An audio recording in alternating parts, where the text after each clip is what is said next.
सी ने अपने latest 2022-23 paper में जो इन्होंने अपने पास दिया था उसमें भी ये है जो मैं आपको 10 बजे सुबह में करवा चुका हूं। तो प्लीज़ आप इस क्वेश्चन को हल्के मत लेना और ऊपर जितने भी क्वेश्चन बताएं पहले तो उनको करना बाद लिखें। देखो ये क्वेश्चन मैंने टिक इसलिए किया है कि ये संवाद शैली मैंने सैंपल पेपर में भी देखा, इससे लास्ट जितने भी FAQ है उसके अंदर भी देखा, तो मतलब कहीं ना कहीं मुझे ये हिंट हुआ कि ये क्वेश्चन को इंसर्ट करना चाहिए, इसीलिए मैंने आपको ये क्वेश्चन देना समझा सही ये कि कभी बादल से फुहार रिमझिम या बरसने के स्थान पर गरजने के लिए क्यों कहता है। क्यों आपको पता है कि मेरे भाषा में ये जो क्यों वाय ये जो लग जाता है ना इसको कहते हैं पूंछ लग जाना, और CBSE का हमेशा से यही आदत रही है। आप कभी भी 2016 से पेपर उठा कर देख लो कि CBSE हमेशा की क्यों करा के भैया 1 नंबर इसका। हेलो एवरीवन, आई होप सब ठीक होंगे। गाइस ये आपको दिख रहा होगा यहाँ पे ये हिंदी का आपके यहाँ से सारे जितने भी लिटरेचर हैं आपके पूरे लिटरेचर कवर हो जाएंगे। बस ये क्वेश्चंस आपको करके ही जाना है। जैसे मैंने आपको यहाँ पे आपको पता है कि जो चीज़ थंबनेल पे समीर भाई डालते हैं वही अंदर भी होता है, समझ गए ना बात को। तो आप लोग को ये सारे क्वेश्चन करके जाना है जो भी मैं करवाऊंगा, और इसको आप टू द पॉइंट करके जाना, और मैं बीच में आपको वीडियो को बताऊंगा भी। अगर कोई क्वेश्चन आपके वहाँ पे अटक जाते तो आपको कैसे सॉल्व करना है, तो प्लीज़ आप लोग हिंदी को भी सीरियस लेना, और जो चीज़ मैंने बताया वो इतने सारी चीज़ें करके आना। और मॉर्निंग वाली वीडियो नहीं देखी तो जरूर देख के जाना, और सैंपल पेपर वाली तो जरूरी करके जाना, ठीक दोस्त। अब आगे देखो क्वेश्चंस मैं किस तरह से आपको सारी क्वेश्चंस बताता हूं। शॉर्ट वीडियो होगा, बस कंप्लीट रिवीजन करके जाना, स्क्रीनशॉट रख के अपने पास याद कर लेना, आंसर के साथ ये वीडियो आपके पास अवेलेबल होगी, ठीक है। तो बताऊंगा जो आपको तो भाग 2 का है, इसके अंदर आपके कुछ नहीं तो कम से कम 15 नंबर के आपके ऑलमोस्ट MCQ आपके पूरी की पूरी क्लास होंगी। MCQ बोल रहा हूँ मतलब क्वेश्चंस पूरे क्लास होंगे। आपको 2 चीज़ ध्यान रखना है, आपको इसके अंदर में सबसे पहले पता होना चाहिए कि दोस्त आपको इसके अंदर में कौन कौन सा नहीं आ रहा है। एक तो यार इसमें देखो कन्यादान नहीं आ रहा है, और इसके अंदर में एक छाया मत छूना भी आई थिंक नहीं आ रहा है, ये भी चीज़ पता होना चाहिए आपके पास। और इस तरह के सारे क्वेश्चन, और सबसे ज़्यादा इंपॉर्टेंट मैं आपको पहले भी बता चुका हूँ कि लक्ष्मण राम परशुराम वाले के जो इंपॉर्टेंट क्वेश्चन है जो मैंने सुबह करवाए थे सैंपल पेपर से, वहाँ पर भी आया हुआ है, और इस PDF में भी आपको सेम क्वेश्चन मिलेंगे। तो प्लीज़ आप लोग मिस मत करना, बढ़िया तरीके से करते जाना। और ये भी चीज़ देखो गद्य खंड में आपके जो 3 से 4 क्वेश्चंस बनेंगे वो आपके यहीं से क्वेश्चंस बनेंगे जो मैं अभी आपको टिक करवा दूंगा, तो वो सारे क्वेश्चन जरूर करना। सबसे पहले नेताजी का चश्मा, ये बाल गोविंद भगत, लखनवी अंदाज, ये सारी चीज़ें आपको इंपॉर्टेंट आना चाहिए। और ये वाला तो आ नहीं रहा है, आपको पता चाहिए एक कहानी ये भी नहीं आ रहा है, तो आपको ये सारी चीज़ें मैं आपको करवा देता हूँ। सबसे पहले क्वेश्चंस देखते हैं आपको कौन से क्वेश्चंस करके जाना है, मैं वो टिक लगाया हूँ सिर्फ, और ये आपके पास स्क्रीनशॉट होनी चाहिए। और मैं सबसे पहले जो आपको लगवा रहा हूँ जहाँ पर आपको लग रहा है कि ये प्री बोर्ड, इट मीन्स कि मैंने ये पहले ही मार्क कर लिया प्री बोर्ड, कुछ बच्चों को दे रखा था मैंने उनके बुक से किया तो उनसे। तो अब देखो आपको ये वाला क्वेश्चन तैयार करके जाना है।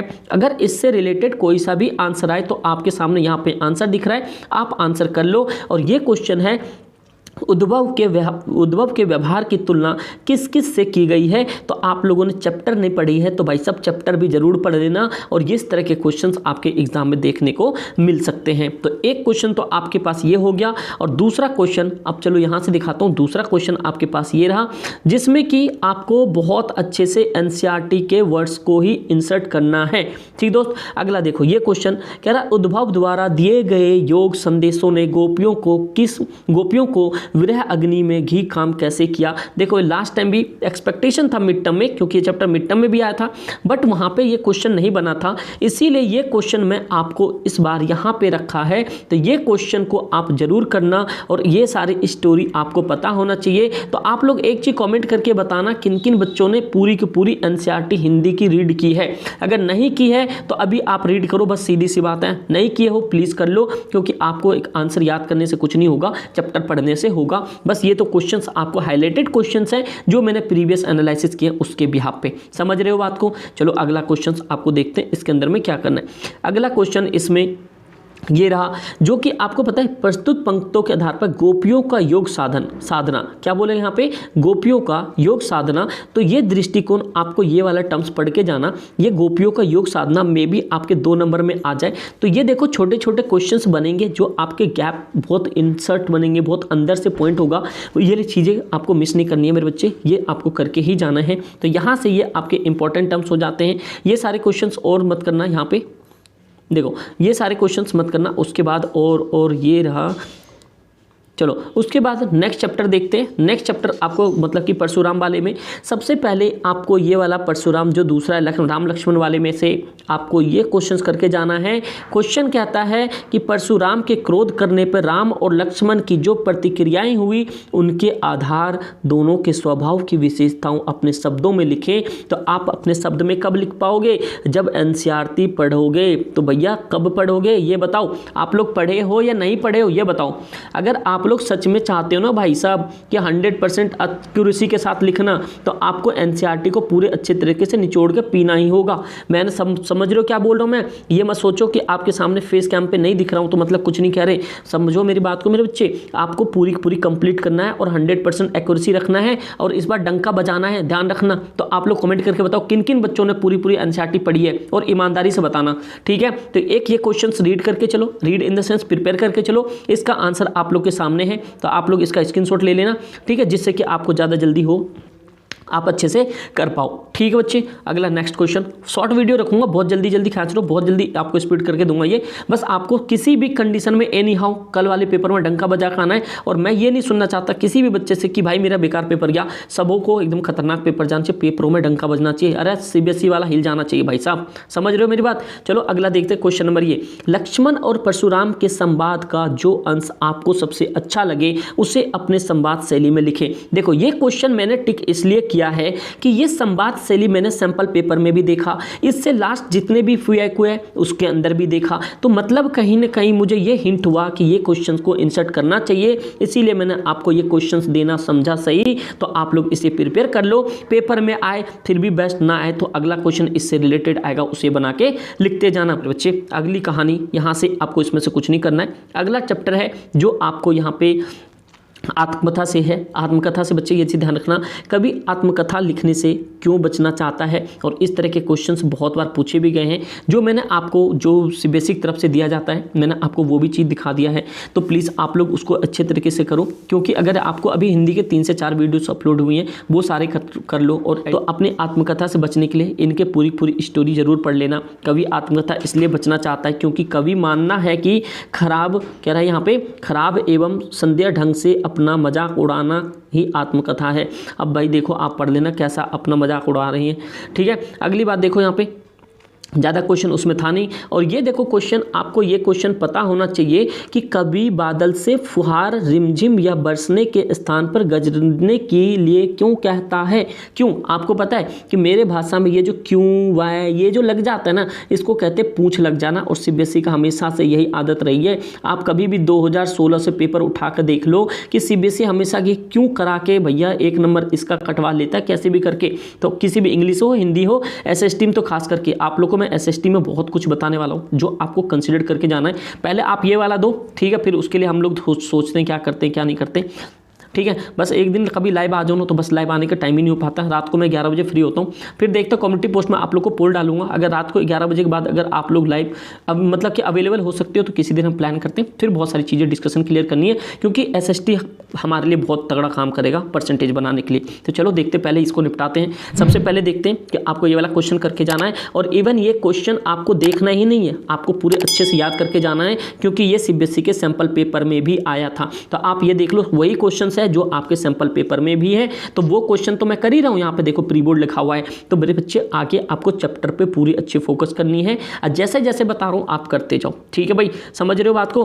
अब देखो ये आपने एक क्वेश्चन और भी पढ़ा होगा, यहाँ पे अट नहीं रही, आपने देखा होगा ये इसी के पार्ट है। तो प्लीज अगर आप ना पार्ट पढ़ोगे तो वहां से ये अट नहीं रही कि आपकी पूरी हिसाब किताब क्लियर हो जाएगी। आपको पता है इसके अंदर से आपको ये ऋतु वाला, ये फागुन में ऐसा क्यों होता है जो बाकी ऋतुओं से भिन्न होता है, आप इसे पढ़ लेना भाई, ये सही से आप पढ़ लेना। मनुष्य अपितु अपनी प्राकृतिक मस्ती में झूम उठते हैं। अब देखो भाई आप लोग को मस्ती में झूमने का मौका कब मिलेगा, आपको बता दूं कब मिलेगा, मई के फर्स्ट वीक में। कब? मई के फर्स्ट वीक में भाई साहब, मई के फर्स्ट वीक में। अभी लिख लो रिजल्ट आपके मई के फर्स्ट वीक में 6 से 7 तारीख तक आ जाएगा। समझ रहे हो बात को। तो आप लोग को जब झूम के उठना है, और आप लोग ये भी बता देना कमेंट में, अरे आप लोग झूमने उठने बैठने के लिए तैयार हो या नहीं हो, हमें भैया डंका बजाना है और अपने माँ बाप का ऐसा नाम रोशन कर देना है ना कि जमाना में पूछते रहे खास करके कौन, अरे बताओ खास करके कौन हमारे रिजल्ट का इंतजार कर रहा है। आप लोग को आंसर पता होना चाहिए और कमेंट में भी आप लोग कर देना, ठीक दोस्त। अगला देखो ये सारी चीज़ें समझ गए यहाँ पे। अरे बोर होके नहीं पढ़ना मेरे बच्चे,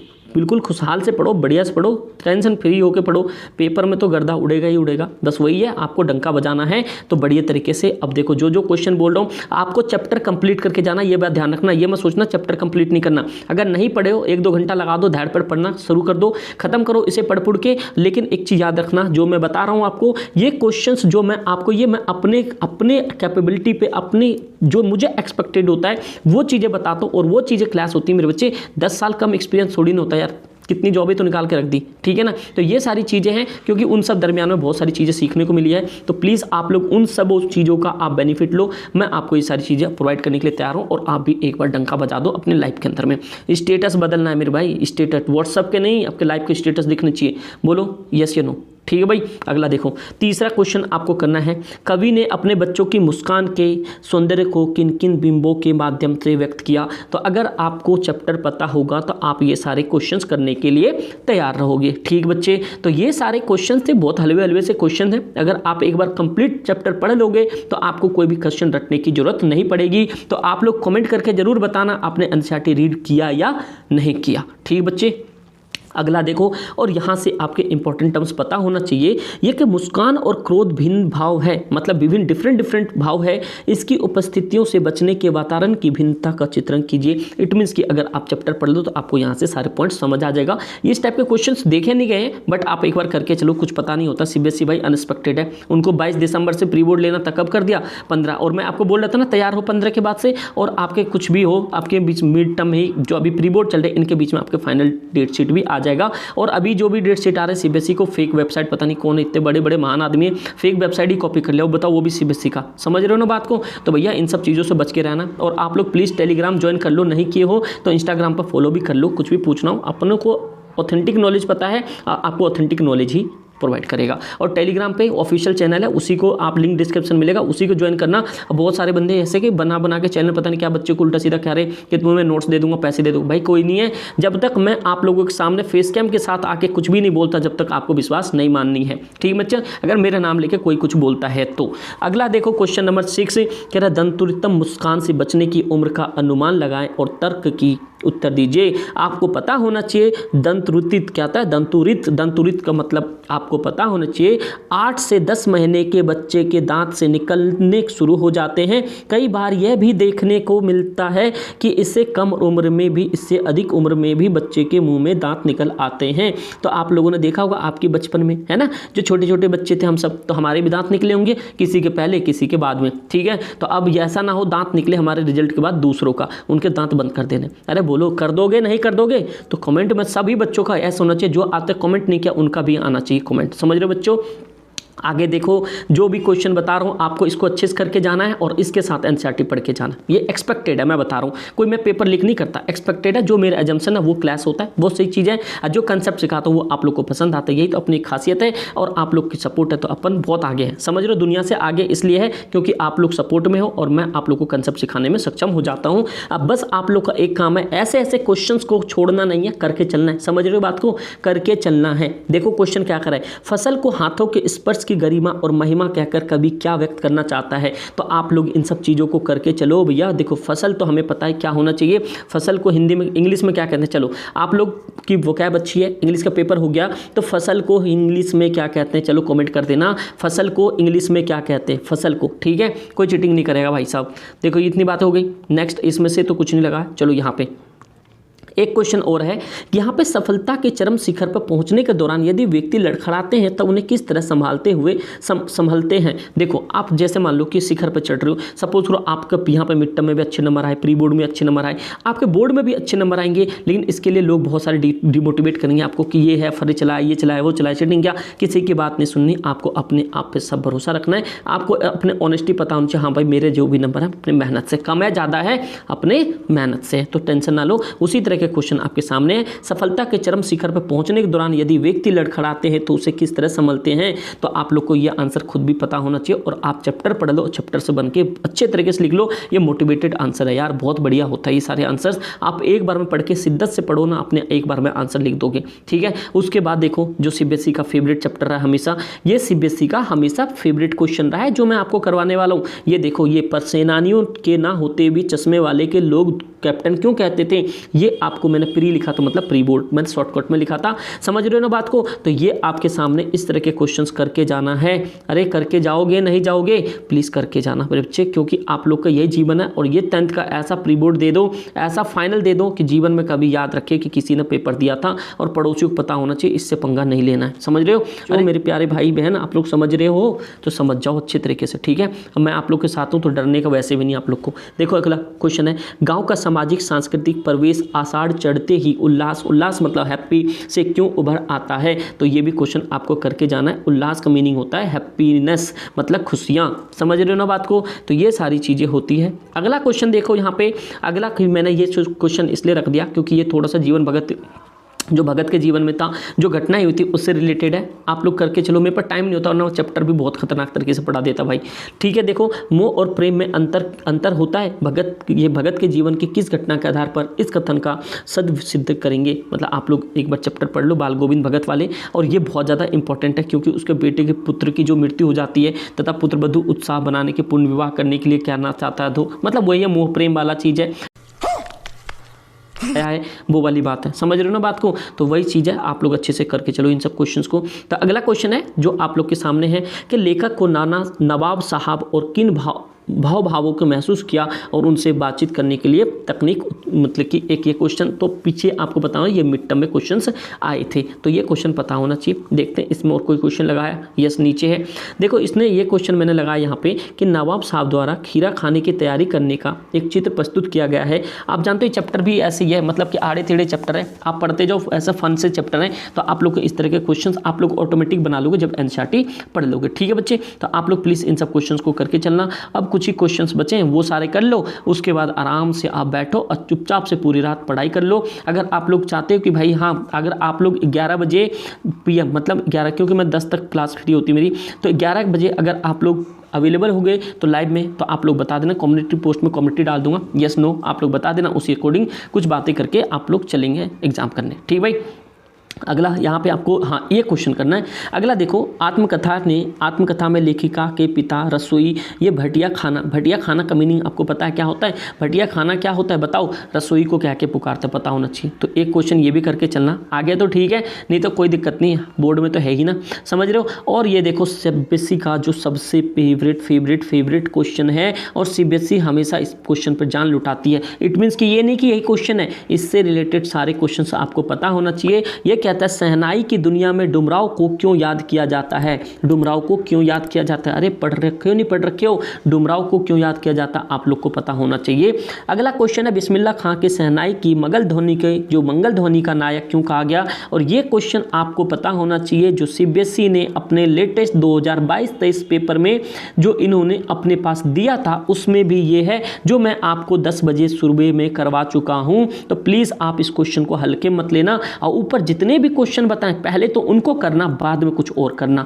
समझ गए मेरी बात को। चलो अब आगे बढ़ते हैं, अगर और कुछ क्वेश्चन है क्या इसमें, चलो देखते हैं। और कोई क्वेश्चन नहीं है तो ये आपके क्वेश्चन होते हैं क्षितिज के होते हैं खत्म। इतने क्वेश्चन आप करना, उसके बाद आप लोग को करना है सच्चे तरीके से पढ़ना, दिल से पढ़ो भाई साहब, पढ़ना है आपको, रीडिंग करनी है, रीडिंग करके जाना और डंका बजाना, परसेंटेज बनाना है। अरे बनाओगे नहीं बनाओगे तो मेरे बच्चे यस या नो, तो प्लीज आप लोग बनाना, परसेंटेज बनाना।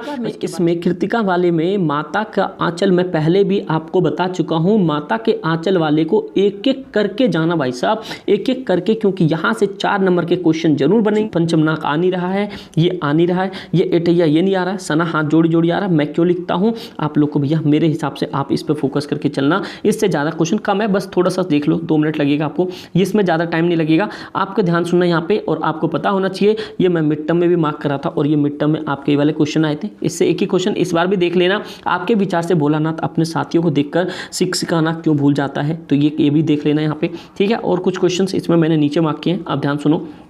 ये देखो अगला क्वेश्चन है इसमें, जो बच्चे माता पिता के प्रति अपने प्रेम को कैसे अभिव्यक्त करते हैं, तो ये क्वेश्चन आपको पता होना चाहिए, आपको करना है, ठीक है। थोड़ा सा नॉइस आएगा तो प्लीज़ उससे कंप्रोमाइज़ करना, थोड़ा सा देखी जाएगी बाद में, क्योंकि यहाँ साइड में काम चल रहा है कंस्ट्रक्शन का थोड़ा सा। देखो यहाँ कह रहा है झिलमिलाते सितारों की रोशनी में नैया गतो लेखिका को किस तरह संबोधित कर रहा है, आपको पता चाहिए। ये वाला क्वेश्चन आपके NCERT के साथ साथ इन्होंने CBSE के बुक में भी दिया था, इस बार जो पेपर आए थे वो भी, और पीछे साल भी बहुत बार रिपीट हुआ है। तो ये सारे क्वेश्चंस आपको छोड़ना नहीं है, बढ़िया तरीके से करके चलना है।